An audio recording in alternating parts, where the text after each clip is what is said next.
Vamos que vamos, galerinha. Show de bola. Agora vamos lá. Vamos dar uma revisada. Vamos fazer tudo já. União, intersecção e diferença de conjuntos. Está chegando o final do ano. De repente, se rolar algum tipo de recuperaçãozinha, já começamos a nossa revisão. Então, olha só. Primeiro, quando a gente faz uma reta real, a gente já está supondo que a gente está trabalhando com todos os números. Quando a gente registra lá o número 2 e registra lá o número 5 e rabisca entre eles, significa que nós estamos trabalhando com o conjunto dos números reais. Aqui existem infinitos números representados, infinitos. Ah, o senhor achava que era só o 2, o 3 e o 4? Não!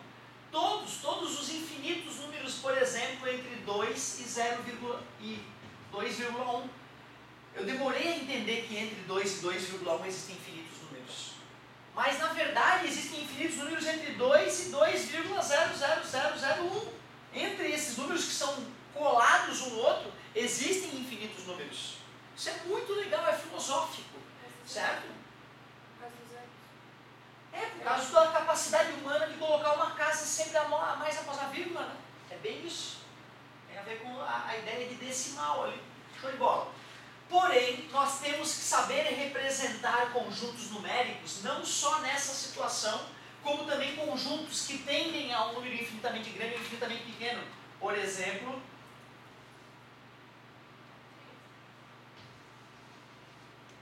nós temos que, além dessa representação geométrica intuitiva, nós temos que saber representar de outras maneiras.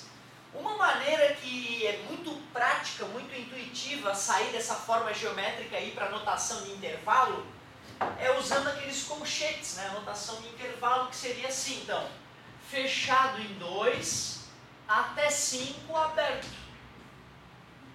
Então tu vê, né? É automática a saída daqui para cá. Bolinha aberta, bolinha não pintadinha, significa que aquele número não está presente naquele conjunto, o 3 não faz parte, mas o 2, o 3,00001 já faz parte. Qualquer coisa maior que 3, né? No caso do 2 é porque o 2 faz parte. Exato, garoto. Até mais infinito. Quando não tem limitação, a gente coloca mais infinito para a direita, quando for para a esquerda, menos infinito. Sempre que for infinito é aberto. Também não custa lembrar que aberto existe essa outra maneira. O parêntese significa a mesma coisa que o colchete aberto. Então não custa falar. Pode ouvir isso aqui e achar que está fechado, mas não, é a mesma coisa que o aberto. Então podia colocar o menos infinito antes. Não, aí seria algo desse tipo.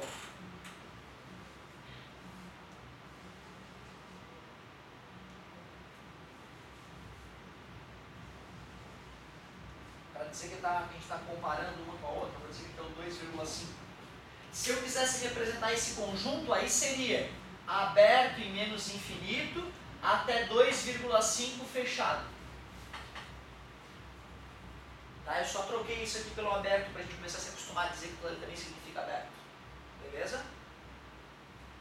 Muito bem. Bom, galerinha, além então de saber fazer esse tipo de representação, tem aquela outra representação, né? X pertencente aos reais, tal que x é maior ou igual a 2, menor que 5. Certo? Eu lembro que eu tinha que me esforçar um monte para entender essa passagem daqui para cá. Eu sabia, mas eu tinha que ficar fritando meu cérebro para conseguir pensar. No terceirão, o professor deu uma dica que eu escutei umas 3, 4 vezes e aí comecei a agir e vi que funcionava muito bem. Ele falava, quando fores escrever um intervalo entre dois números, escrevam os dois números, o x no meio e a setinha para a esquerda. Só. Ou seja, hoje eu não fico pensando x maior, que eu boto as setinhas.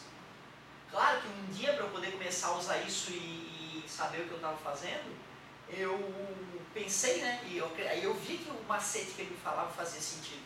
Hoje eu uso sem medo porque sempre funciona. Quando eu tenho um número, quando eu tenho um intervalo que não é entre dois números definidos, tá vendo?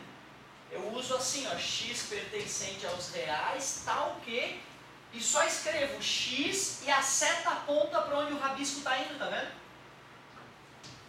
É uma outra técnica para não precisar pensar. Por que ele tem tipo um tracinho embaixo da setinha? Porque é uma linha fechada. Ah, bolinha aberta. É isso mesmo. Esse cara aqui, por exemplo, seria x pertencente aos reais, tá o quê? X, setinha apontando para a esquerda, porque o rabisco está para a esquerda, 2,5. Bolinha fechada? Bolinha fechada. Beleza? Porém, tem que treinar, não tem jeito. Porque assim, a gente já falou sobre isso, mas só de me ver fazer entra. Só que aí tem que hoje fazer um exercíciozinho ou outro, pegar a apostila 1, revisar, fazer um outro. E já que nós queríamos revisar a intersecção, vamos chamar isso aqui de conjunto A, vamos chamar isso aqui de conjunto B. E o que é a intersecção entre A e B? Eu vou pegar o conjunto A, vou representar ele na reta real. Vou pegar o conjunto B, vou representar ele, respeitando a posição dos números na reta real. E a intersecção é, na verdade, o que está presente nos dois conjuntos ao mesmo tempo. Como é o rabisco que define quem está nos conjuntos, é só eu ver o que está rabiscado nos dois ao mesmo tempo. A única parte rabiscada em cima e embaixo ao mesmo tempo é entre o 3 e o 5. Como o 3 e o 5 não estão presentes nos dois conjuntos ao mesmo tempo, eles não farão parte da intersecção. Daí, tipo, a união, Aí seria tudo, exatamente, misturar tudo que está presente em cima e ou embaixo. Junta tudo. Então, se eu fosse fazer a união nesse caso, seria de 2 fechado até o infinito, porque essa parte está presente daqui em diante, né? Então acabou unindo tudo, misturou tudo.